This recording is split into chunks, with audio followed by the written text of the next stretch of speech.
Good evening. It's 8 o'clock on this nice, cool evening, and our Amos Fortune Forum is now in session. So welcome to our third of 7 sessions that we'll host this summer, our 78th year since 1947. Just by a show of hands, how many of you are visiting the Monadnock region this weekend? Yes? You're all local. Okay, that's fine. That's fine.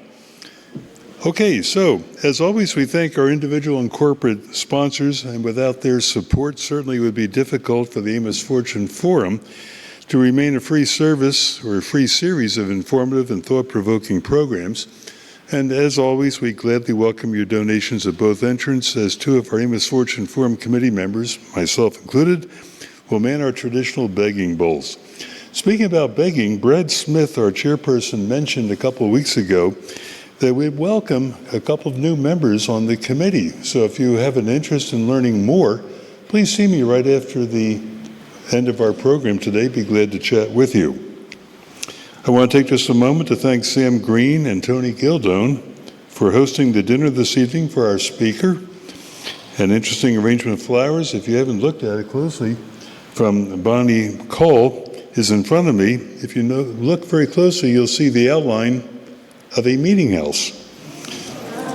Aha. Each week she doctors up the floral arrangement to be in sync with our speaker. So take a look at it before you leave tonight.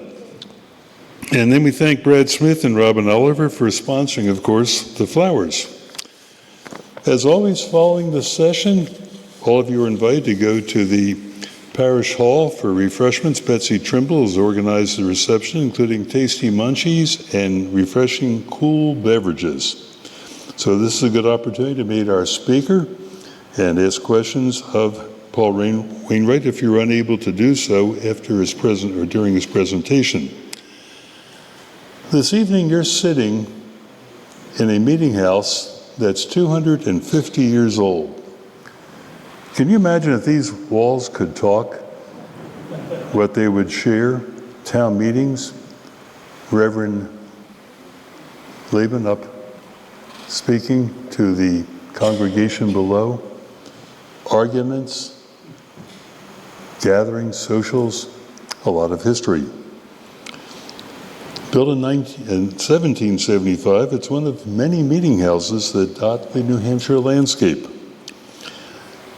Tonight we're pleased to host Paul Wainwright, whose presentation on New England's Colonial Meetinghouses, a little-known chapter of American history, will surely be informative.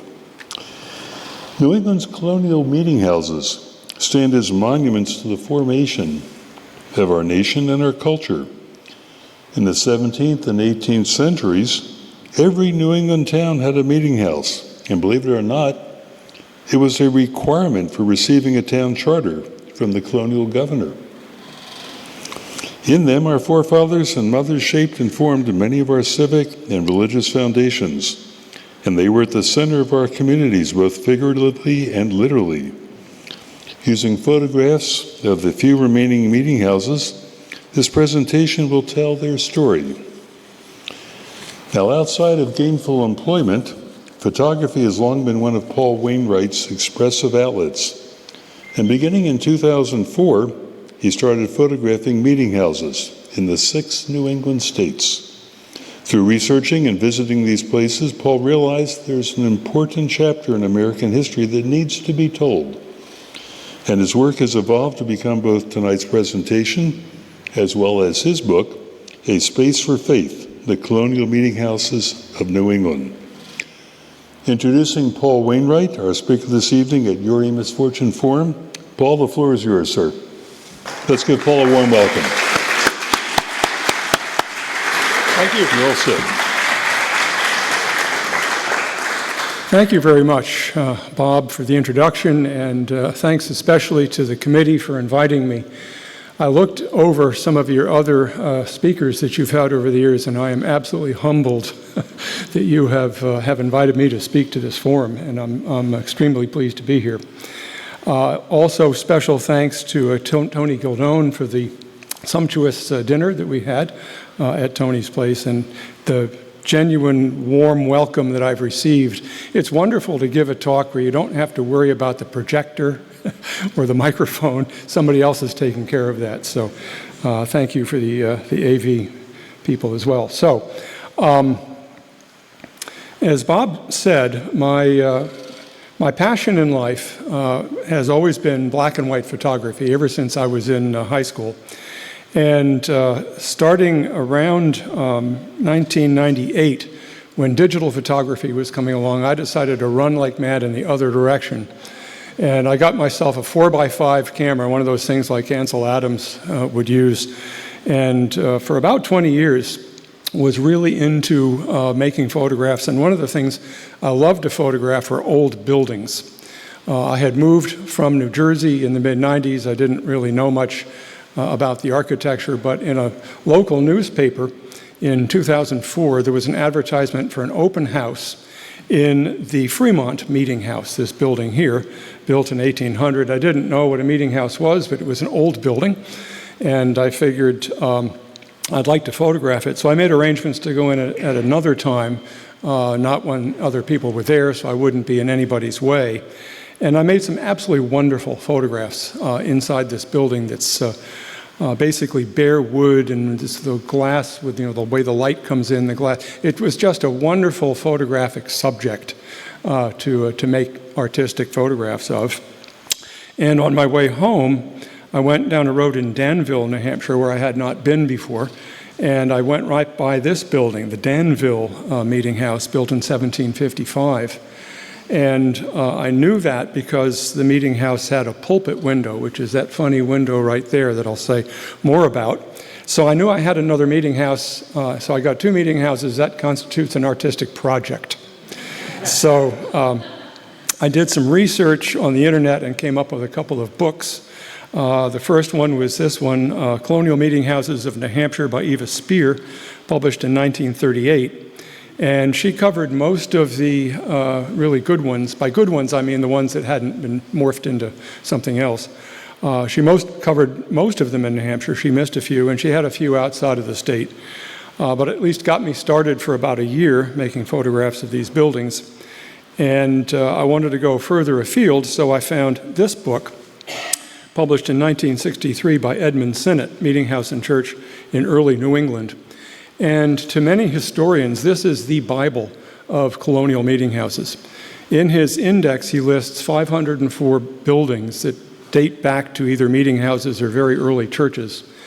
About 480 don't look like they did. You wouldn't recognize them, but for the 20 or so, such as this building, that have been well preserved, that formed the base of my artistic project. But as I was reading about these buildings, as Bob said, there's a whole lot of history that's wrapped up in them, and I hadn't either learned it in school or I'd forgotten it. And I thought, well, maybe through my photographs I can tell that story to a larger audience. So that's where this talk came from and where my book came from that Bob made mention of. So one of the things that dates back to meeting houses is the town meeting. Every town in New Hampshire, of course, has town meeting. That's the way you govern yourselves. And this was a brand new thing in colonial times. People came over from England where you had a monarch and were told what to do. And it was really quite refreshing to be able to get together, have a town meeting, and people had the right to get up to speak. And every town has its characters. I know, and they all show up at town meeting, and you know who I'm talking about. And everybody knows what they're going to say before they say it, but they have a right to get up and say it. That was brand new in colonial America, and that whole idea of participatory government really started in meeting houses. So to give you an idea of these meeting houses, we're going to do a little tour of New England, and I have interesting stories that I will tell until it gets to be about 5 minutes of 9, and I'll stop. The first thing to tell you about is the architecture of them. They're all amazingly similar to one another, even though there was no architect to design them. Builders simply copied other towns. You see in town meeting minutes, that a meeting house was to be built like the one in Peterborough, but make it a little bit better, that kind of thing. And so they all look very similar. This is the Millville Meetinghouse in Millville, Mass. And let me get my notes here and tell you the actual name is the Chestnut Hill Meetinghouse in Millville, built in 1769, about the same vintage as this building. It's just iconic of what they look like on the outside. First of all, it's a gable end roof with the ridge line running east-west, not for any religious reason, but that put the long wall facing south, the south wall. This wall faces south, and they did that for a very practical reason. These buildings were not heated. The chimney is probably early 1800s. They were not heated because they were the largest building in town, and if they caught fire, they'd never be able to put it out. So by facing the building with the long wall facing south, they got all the light and the warmth in the wintertime. So I like to think that they were building green in the 18th century. There are generally two-story buildings with the windows of the second floor usually tucked right under the eaves. Yours are not. I don't know why, but most of them have those upper windows tucked right under the eaves. There's 3 doors, at least in earlier times, there were 3 doors on the meeting house. The one in the middle was called the Door of Honor, and that would be this door right here in your building. The Door of Honor was for the minister and his family and any honored out-of-town guests to enter. And then on the east and west ends would be doors for women and men. This wore off after a while, but they still put 3 doors on meeting houses because that's the way you built a meeting house. So what else can I tell you? Around back there's a pulpit window. I pointed that out before. That's one of the hallmarks of meeting houses. So the inside is also very, very similar. And this room looked like what I'm showing you here on the slide. It's generally a clear story to the second floor with galleries on 3 sides. So in this building, there'd be a balcony there, and one behind me. On the north-facing wall was the raised pulpit, which would be right in front of that window. The window was so the preacher could read from his Bible or from his notes. And the center of attention in any Puritan worship was the preacher. It wasn't like what you have today with hymns and responsive readings. There was no audience participation. You either listen to the preacher preach, pray, or read from the Bible. And from that pulpit, he could see every eye in the entire place. And worship was not just an hour. It took all morning, and then they broke for lunch, and then lasted for a while in the afternoon. And it was very, very embarrassing to fall asleep. There were people in the church organization called tithing men, had nothing to do with giving 10%. They're called tithing men, and they would go around with poles with little pricks on them and wake people up. It was very embarrassing to be woken up. Prayer was the pastoral prayer, and you stood for that. So one of the things about the pews is they all had hinges on them, so they could kind of put your bum up against the wall of the pew and stand there for 30 or 40 minutes while the pastor prayed. People would sit in, families would sit in box pews. The reason for the box pews, I'm told, is that because the buildings weren't heated, you could bring your little charcoal stove. You've seen these maybe in museums. You could bring your charcoal stove in the wintertime and have a little bit of warmth, and the wall would keep the breezes down. And because I'm a dog person, we talked about dogs at dinner, because I'm a dog person, you could bring your dog to the meeting house. If you've ever owned a dog, you know that the dog's body temperature is several degrees warmer than yours. And so you could bring your dog, your puppy could lie on your feet in the winter and keep your feet from freezing. Love that story. Slavery was not common in New England. It did exist, and there were indentured servants, and they were expected to come also. And that pew in the far corner there is the slave pew, and there's another one on the opposite balcony. And as I sit up there, that's the best seat in the house. First of all, you're not in direct line of sight of the preacher. You've got this wonderful 18th century air conditioning device called a north-facing window right next to you. And you can see everybody in the place if you're into watching people. But that was the slave pew in Sandown. So that's the interior of these buildings, and this one probably looked just like that before it was renovated in the early 20th century. So to continue the tour, let's talk about the three most important things in any real estate. Are there any real estate agents in the congregation? Three most important things: location, location, and location. So the first location story has to do with where the meeting house should be located. I'm not aware that Jaffrey had a problem with this, but in some towns, the debate would go on for years in town meeting because you wanted the meeting house to be close to your house or close to your farm because that would increase your property value. You had to go on Sunday. It wasn't an optional thing. And if you were several miles from the meeting house, that was a hardship. So people would lobby to get the meeting house in their neighborhood. And in some cases, it really got ugly.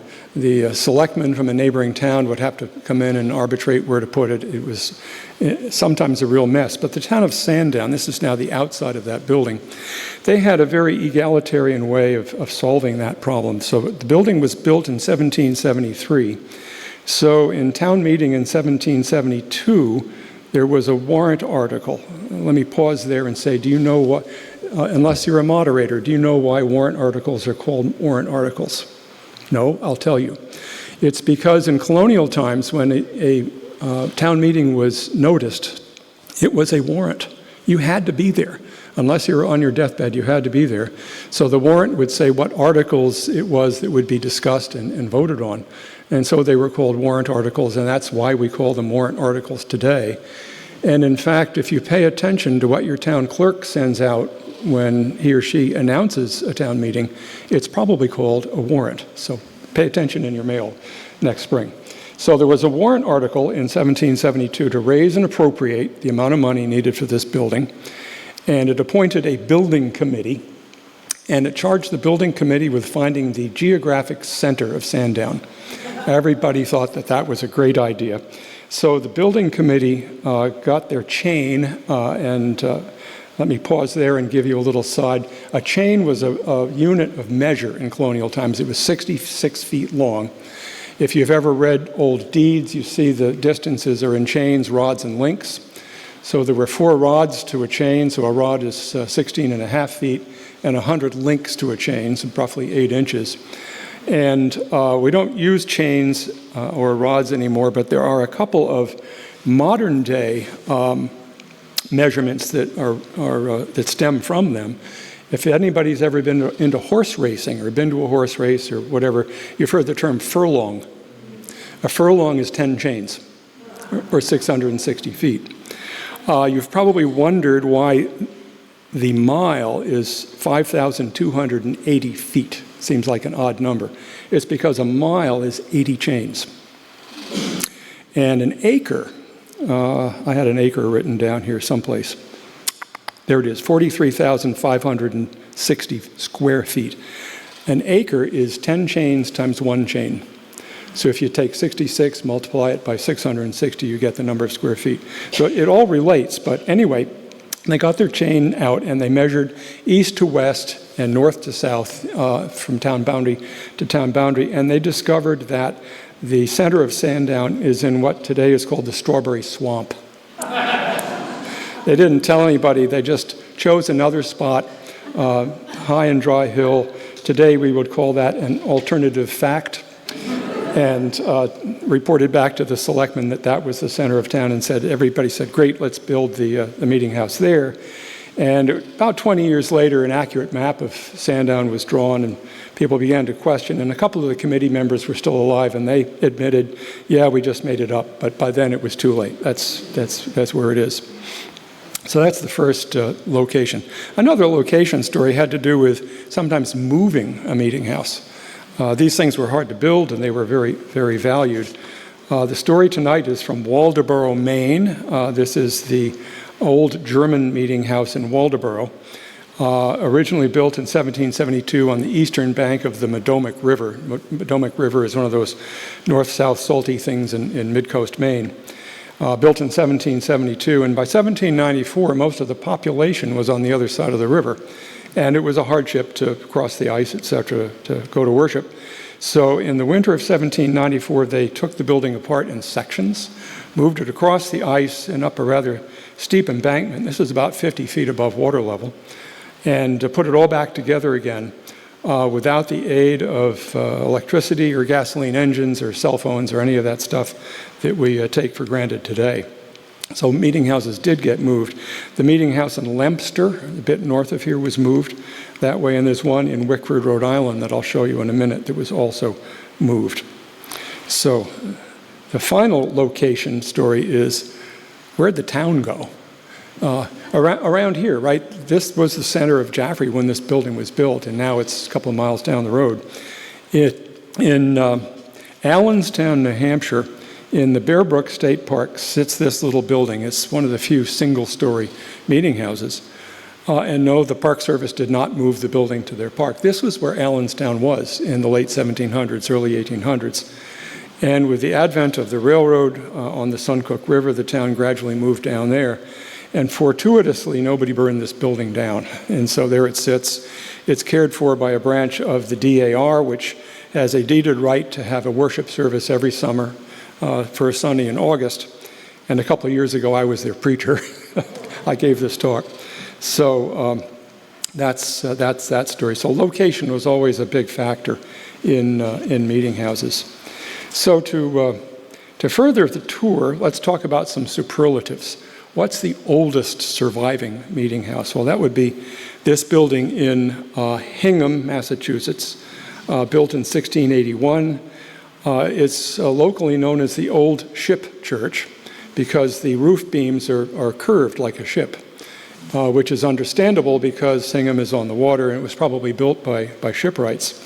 It's a slightly different architecture from the ones built in the 18th century. It's a square footprint, has a hipped roof, has a tower for announcing meetings, but the interior is very similar. It's box pews and raised pulpit. So 1681, the Puritans started populating the Massachusetts Bay Colony in 1630. So this is like 50 years after they really started moving here. Very, very, very early building. It is today the first parish Unitarian Universalist church, and it is the oldest church building in continuous use in the United States as a church. So what's the oldest one in New Hampshire? That would be this building in Newington. The Newington Meeting House was built in 1713, looked just like this. It's obviously been much changed since then. This photograph is out of Eva Spear's book from the mid-1930s, and I was out there about 10 years ago and made this photograph. And pretty much the same building with the same rock, but I love how the trees kind of move around over time. So that's the oldest one in New Hampshire. What's the oldest Anglican meeting house? Now, you might say, I thought we were talking about the Puritans here, but at the time there was an organization in England called the Society for the Propagation of the Gospel in Foreign Parts. And these were foreign parts back then. And so they would set up communities of like-minded Anglican people, and they built meeting houses that looked very similar in many ways to what the Puritans were putting up. The oldest one is this one in Wickford, Rhode Island, built in 1707. It's called the Old Narragansett Church, or sometimes St. Paul's, but St. Paul's built a new building in 1850, and this has been sort of a summer chapel since then. It's similar in many ways, but has some subtle differences. First of all, you'll notice there's not 3 doors on it. Anglicans didn't believe in this, men and women entering separately. The interior is very similar, but there's an altar because they served communion. Oh boy, the Puritans would never go anywhere near that. And you'll notice the round-topped windows, Palladian windows, with the exception of a pulpit window. That was just far too ostentatious for the Puritans to put round-topped windows in their meeting houses, at least the rural meeting houses. Now, I was giving this talk many years ago now in the Old South Meeting House in Boston, and attending was the essayist for my book, Peter Bennis, who has since passed away. And I was waxing poetic about how Puritans didn't put round-topped windows in their meeting houses. And Peter very politely came up to me after the talk and said, Paul, about the round-topped windows, look around. So yes, urban meeting houses did have round-topped windows. Anyway, so that's the oldest Anglican one. Many times, the meeting houses, as time went on, they became just the town hall, and the church moved out. We'll talk more about that in a minute. The meeting house that has been used for the most number of years consecutively to hold town meeting, I think they hold the Guinness Book of World Records for having had town meeting in the same structure for the most number of years, since 1743. It's this building in Pelham, Massachusetts, called the Pelham Meeting House. The exterior and interior have been greatly changed. The propane tanks are new, the chimneys are new, the fire escape is new. But if you look right in the middle of the back wall, right there, you see in the clapboards where the pulpit window used to be. So you know you have a meeting house. And here's the way I think they hold that record today. Town meeting is in March, right? It's cold. This building does not have a lot of heat in it. It's rather uncomfortable. But I think on the day of town meeting, the town moderator and the selectmen and several citizens of the town, they gather in this meeting. The moderator calls the meeting to order, and somebody immediately makes a motion to recess.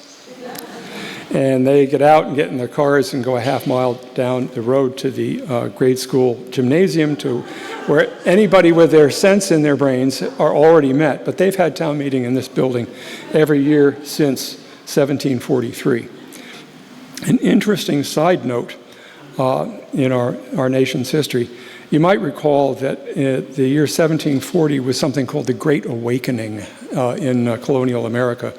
It was a time when there were itinerant preachers that would go from colony to colony preaching a personal relationship with God.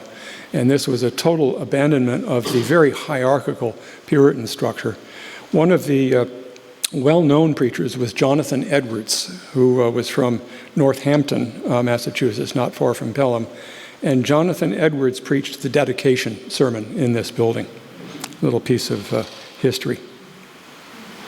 So what's the oldest steeple on a meeting house? Now, rural meeting houses such as yours did not have steeples, most of them. Urban ones did. And the oldest steeple on a meeting house is on the Old South Meeting House in Boston, built in 1729. Old South has been many, many different things. It was an original meeting house with box pews, like you've seen. In that meeting house, the Boston Tea Party was organized. So when the British occupied the city, that kind of pissed them off. So they ripped the interior of the meeting house out and turned it into a horse riding arena while they were in the city. And after that, it went back to a meeting house and a worship space. It was a U.S. post office for a while, and today it's basically a museum piece on the Freedom Trail. So the interior of the building has got all these different periods evident, but the outside is pretty much as it was in 1729, including the steeple. This is the original steeple. And I dare say that the neighborhood did not look like this when the building was built. Very fortuitously, this building was spared from the Great Boston Fire of 1872, which was stopped about a block away. So that's the oldest steeple. Rural meeting houses, there's two in New Hampshire that have old steeples. This is Amherst, New Hampshire, which is now their Congregational church, but the building was built in 1771 and the steeple was added in 1772. Bob, you may know this, that the town still owns the clock in that building, since you were in Amherst for a while, right? That is correct. Yeah. The steeple was removed about 15 or 20 years ago. Yeah, so when the town moved out and deeded it to the church, though, the town kept ownership of the clock. And they have a deeded right-of-way, like you would have on any property. They have a deeded right-of-way for the winder of the clock to go in once a week and wind the clock. And it's a great big thing like yours with the weights. It's a coveted position in town. It's one of those things that's voted on ceremoniously at town meeting.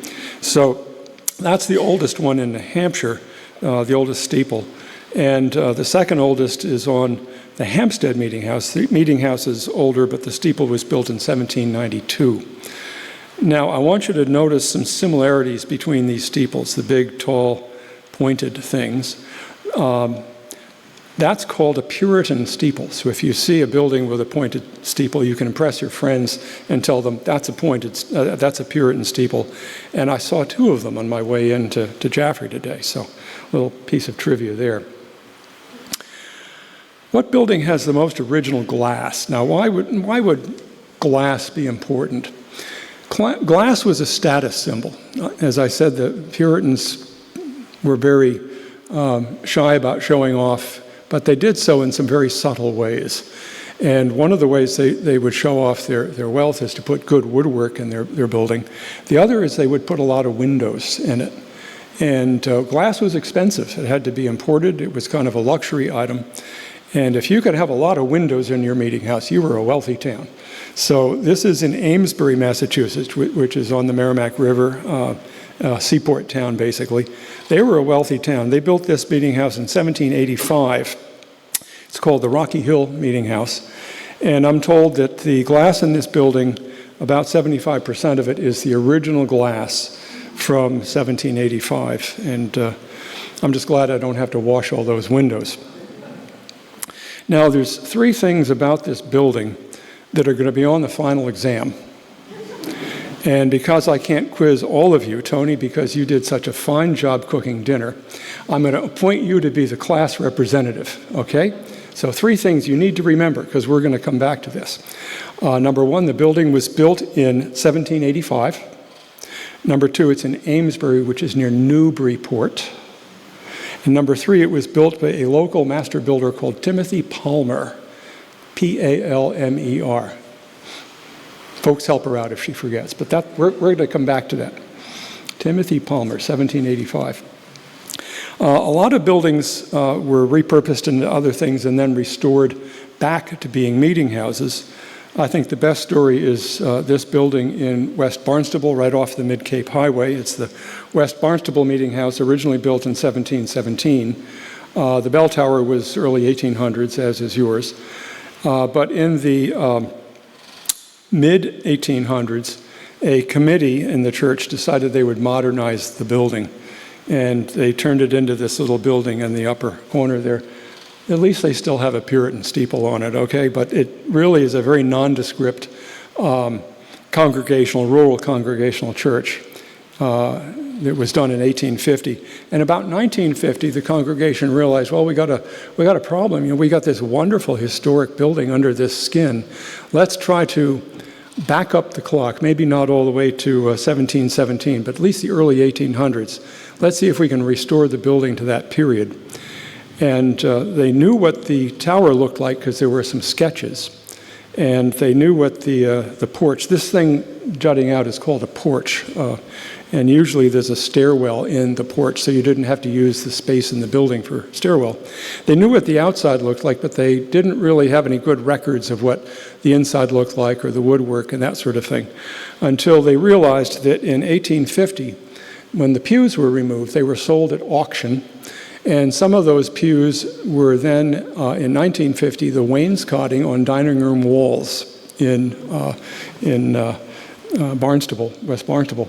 And so they could go in with calipers, the carpenters could go in with calipers and exactly reproduce how the moldings were made. If you wanted a molding in the 1700s, you didn't go down to Home Depot and buy a molding. You hired a carpenter who had his own handmade set of planes, and the carpenter would plane the moldings. So if you're into tracking who built what, one of the things that historians will look at is the moldings and look for the same shape to appear in other places. So they knew how to build the pews. I've attended a worship service in this building, and it's just like walking into the early 1800s. Yes, there's electricity and some heat, but it's all recessed. You don't see it. There is no plumbing. If you need that, you go across the street to the parish house. But it's really quite an experience to walk in and be immersed in this early 1800s environment. So what's the biggest dispute I mentioned that locating the building was always a big fight in some towns.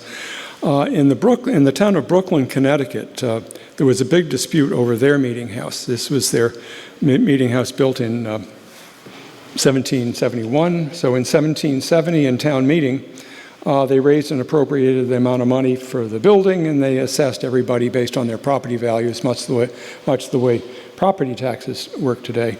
They assessed their portion of the building, and there was a family in town, Godfrey Malbone, who had Anglican leanings, and he didn't want to have to pay his tax.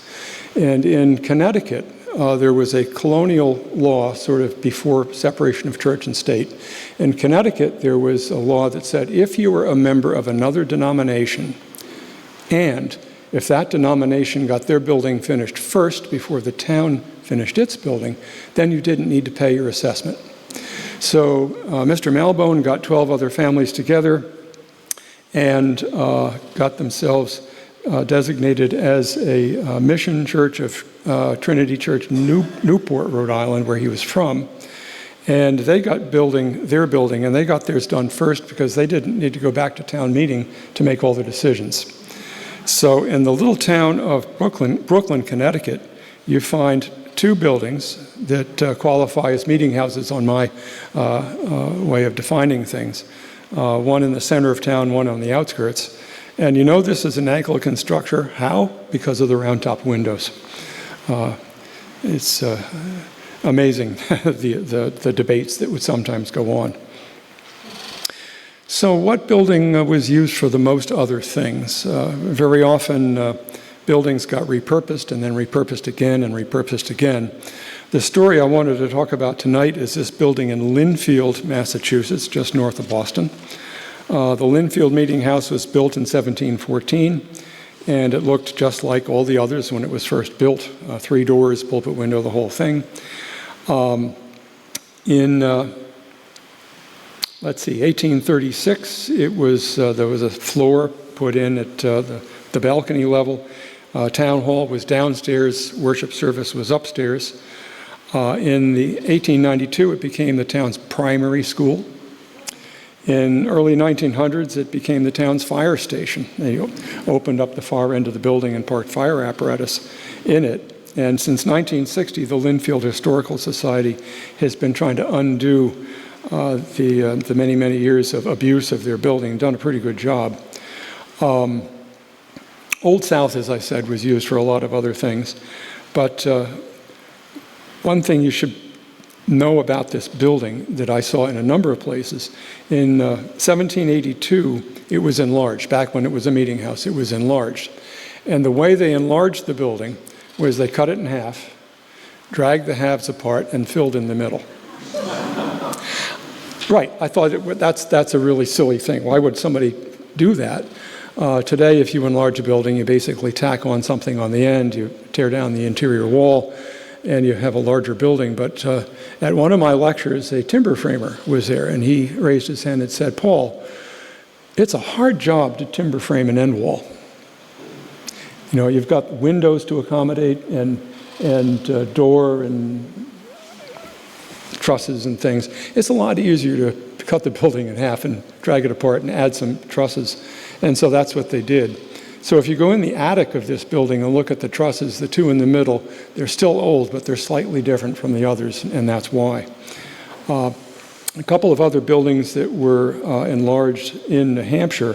There's an Episcopal church in West Claremont, which was a meeting house at one time and was enlarged that way. And there's a large congregational church in East Derry that was enlarged by pulling it apart. So, in driving around New England, in addition to looking at meeting houses, I always like to kind of smell the roses if there was anything interesting around. And there was very often a graveyard next to the meeting house, burying ground. They didn't call them cemeteries, they called them burying grounds. And I like to walk through and see if I can find anything amusing. And in Danville, this is right next to the Danville Meeting House, there is buried there one Josiah Philbrick, who died in 1863 at 64 years old. Nothing terribly unusual about that. Let me see if I can read what's on the bottom there. I love some of the stuff that they write on gravestones. He wrote, or they wrote, "Oh, may this death remind us all that here we've no abiding place, but the next shaft of death that falls may call us to our resting place." Isn't that a cheery thought? Anyway, buried next to him is his wife, Sarah P. Philbrick, died a few years later in 1870. I'm having trouble seeing my screen. Not terribly unusual there, but next to her is an infant daughter, Sarah Philbrick, who died at age 3 months. Now that's a little unusual. Usually boys are named after their fathers, but I suppose you could name a girl after her mother. So as we look around, on the other side of Mr. Philbrick, there's another Sarah. Beginning to notice a pattern here. There's another Sarah, wife of Josiah Philbrick, who, if you look at the dates, this Sarah predeceased the other Sarah that we saw. And if that's not enough, there's parked right next to her another Sarah Philbrick, who, if you look at the dates, this was the original Sarah Philbrick, and she would have been the mother of the infant daughter that died. And based on the dates, she probably died in childbirth. That's the sad story, but the funny story is here's Josiah Philbrick and his 4 Sarahs. I sometimes wonder if Mr. Philbrick had trouble talking in his sleep, perhaps. And to avoid problems around the house, he married women with all the same first name. I don't know. Finally, in my tour of New England, I saw an awful lot of really good street signs. In Holderness, there's a street called Tididump Road. I think they have too much time in their hands in Holderness. Tididump Road today goes to their transfer station. In Boscawen, I haven't seen this, but somebody told me there's a street called Electric Lane. Again, not terribly unusual, except the sign under it says no outlet. But I think the best sign that I saw was in the little town of Alna, Maine, just down the street from their meeting house.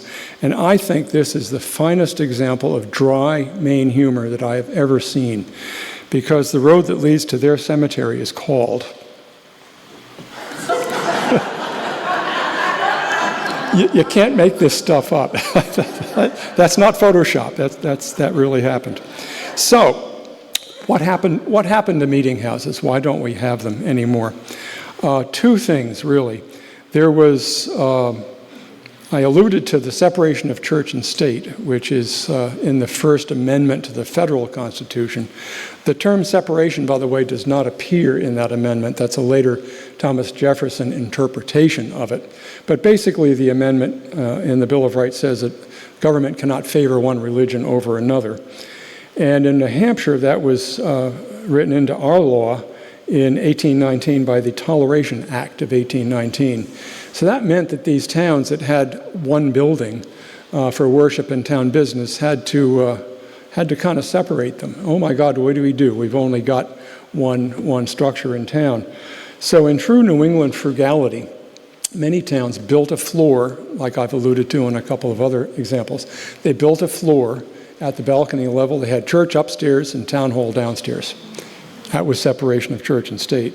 And in the town of Rindge, which I'm sure you're familiar with because it's just down the road here, their meeting house, the Rindge Meeting House, which is now the Congregational Church, was built in 1796, and it looked just like all the others. In the 1800s, it was modernized. 1839, a floor was built.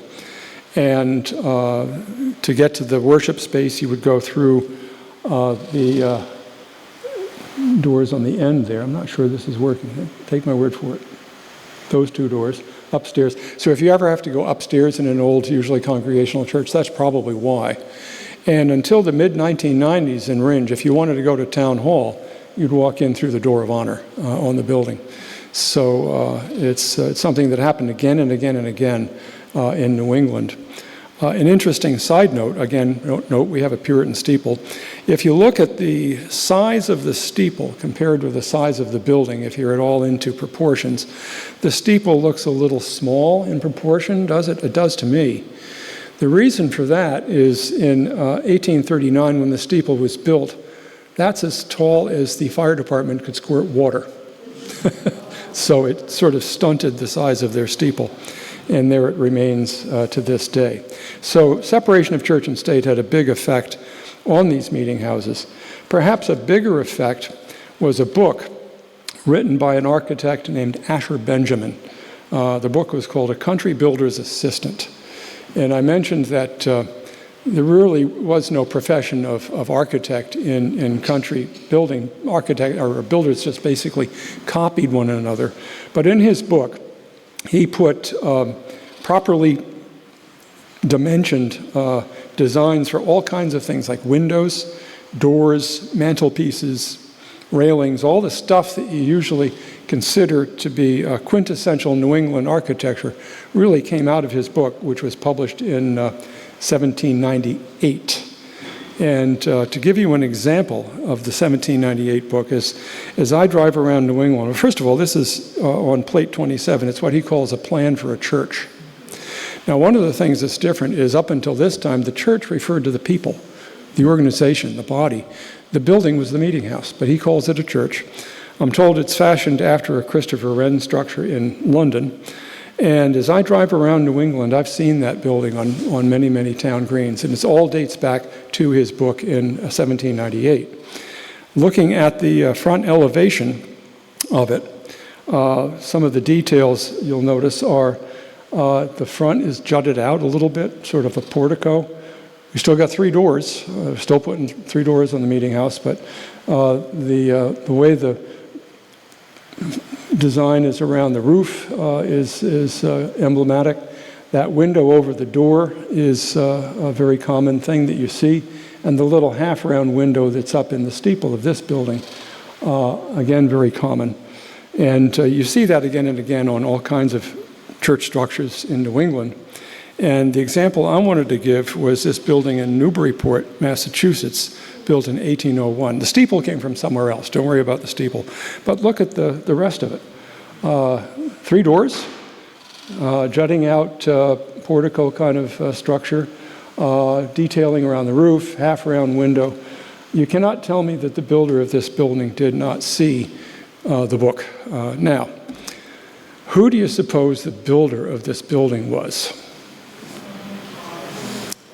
Help her out. Help her out. Timothy Palmer. Ding, ding, ding, ding, ding. Same builder, same neck of the woods. This is about 5 miles away from Rocky Hill Meeting House, 16 years later. That's how quickly tastes changed. And people didn't want to worship in one of those old boxy things anymore. They all wanted one of Asher Benjamin's structures. Interior-wise, very similar. This is the interior elevation from the book, and also a not very good photograph of the interior of the church, because it's not one of my photographs. Notice the raised pulpit on pillars, the window over the pulpit, 2 stairs. It's clearly influenced by Asher Benjamin's book. Now, sometimes, instead of building a new building, towns would renovate their meeting house to look like one of Asher Benjamin's church buildings. And remember I said that the main entrance was on the long wall of meeting houses, and very often that was toward the road. But the Asher Benjamin design had the main entrance on the short end and an aisle that came up through the middle of the structure. So that would be really kind of odd if the road was there and the entrance was here. So sometimes towns would just pick the building up, rotate it 90 degrees, put it back down. I saw that quite a number of times.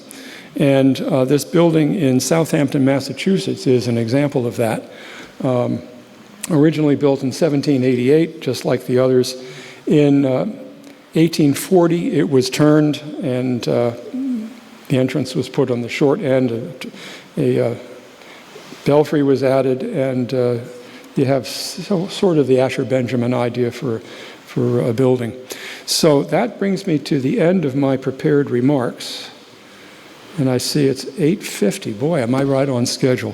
Thank you so much for coming out on a hot evening.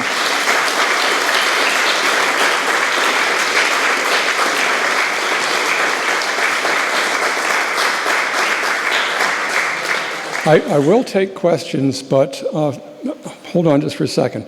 I do have one more remark. This is also the attic of your building, right above you, and it's a really good example of how the roof structure, the trusses were built.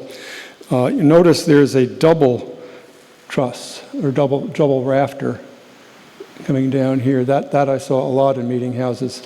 This is a king post. And I always thought the king post held the roof up. But no, the king post does not hold the roof up. The king post is actually under tension, and it's keeping the rafters that are above your heads here from crashing in on you. So it's holding the ceiling up of the structure. And you know, you didn't buy rafters and have them arrive on a tractor trailer truck and put them up with a crane. You actually built the rafters on the floor of what would be the attic. And to do that, you put temporary posts in the middle of the building to support that floor while it was being built. And perhaps you know the town of Wilton, just up the road here. A few years before this building was built, there was a tragic accident in that town. And those temporary posts gave way, and a whole bunch of people were gravely injured, and there were 5 killed in Milton. So if you want to know how meeting houses were built, there's a wonderful book about that meeting house, and you see a lot of the engineering details of how meeting houses are put together. Anyway, I will now take questions. Yes? A lot of them seem to have cemeteries around them, and why was that? It's a meeting house. Yeah, the question was, a lot of the meeting houses seem to have cemeteries around them. That was just the tradition of burying people on sacred ground if they were members of the congregation. I will tell another sideline story. I was looking up the meeting house in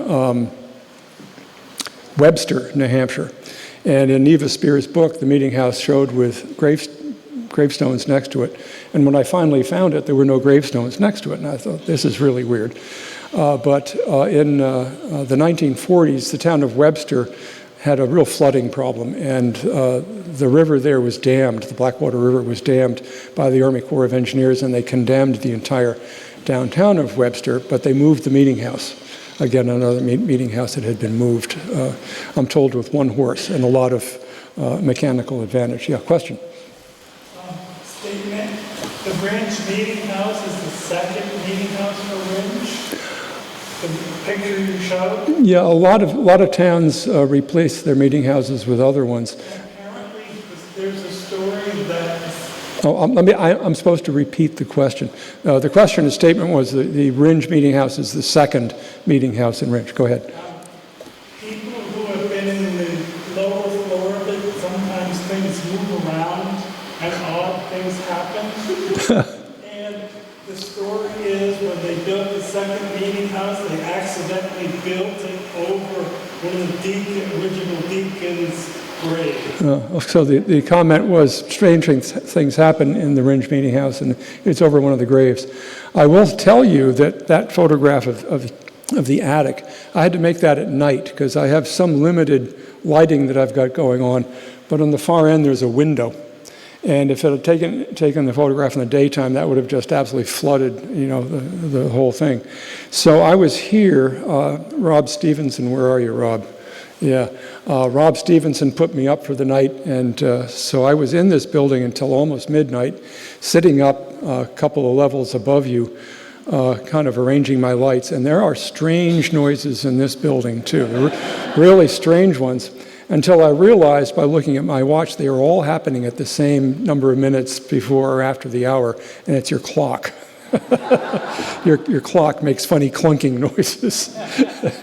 And then I didn't feel so bad. Yes, question here. Information about decisions about the windows. I noticed some of them were 16/12, and some of them were 9/9. So the question had to do with the windows, and was there any convention in number of panes of glass? Other than if you were a rich town, you would put a lot of panes of glass. No, there was no real convention. Back there. I had a Puritan steeples, what makes them other than the name of some? It's the very point, the question was why are they called Puritan steeples? And just the Puritans, when they put steeples on things, had these very pointy things. And the name stuck, I guess. Yeah. I'll take one more question, and then we'll go over and have some cool drinks. Is there one more question? Yes, ma'am. Have you done Rockingham Meeting House in Vermont? The Rockingham Meeting House in Vermont is another one of the really good ones because it's really still intact. It's one of the two remaining double porch meeting houses, meaning it's got the stairwells tucked on to both ends. The other one is that first meeting house I photographed in Fremont. It has a double porch to it. And they've done a wonderful job at restoring and preserving that building. I think it's the town of Rockingham that owns it. There's a docent there most summer days between 10 and 4, so you can get in and have a look. For people like me that drive long distances, there's an outhouse, or a porta potty rather. And okay. Yeah, that's another meeting house that has a very elaborate cemetery or burying ground in the back of it. The restoration of that building, which was done around 1906, 1907, there had been a lot of vandalism and a lot of woodwork had been removed for souvenirs or whatever. And the wood that they restored it with was California redwood for two reasons. First of all, it's already, the color of all the other wood in the place. And also, any architectural historian who's looking into things will know that that's been replaced. It's not original white pine from New Hampshire. And with that, I'll say thank you again. Please join us for some beverages across the way. Did you have anything more to add, Bob? Oh, here it comes. Look familiar? Paul, we always like to give our good presenters, which you are, a half-gallon of maple syrup. New Hampshire maple syrup. You got it. Absolutely. Thank you so much. You're welcome. Thank you.